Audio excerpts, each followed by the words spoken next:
Hey friends, if you wish to fix wificx.sys blue screen error on your system, then please watch this video. Now it doesn't have to do anything with Wi-Fi, by the way.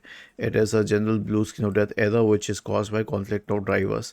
So the first solution is to disconnect all peripherals. This is what I always do to counter blue screen of death errors.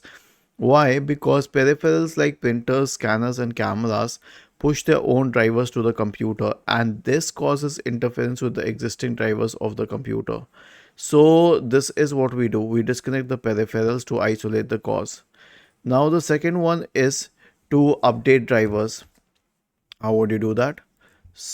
Right click on the start button, select settings from the menu, go to the Windows Update tab on the list on the left hand side, and then select advanced options in the right pane, select optional updates, select any optional update that is available or even driver updates, and click on download and install.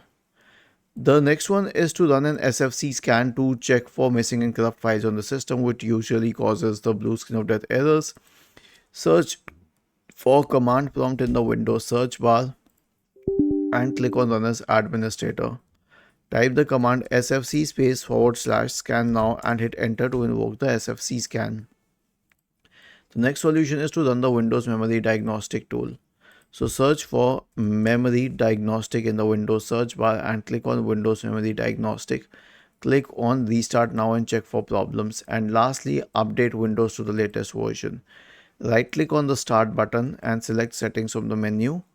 Go to the Windows Update tab on the list on the left hand side and click on Check for Updates in the right pane, or if there are updates, click on Install All. Was this helpful?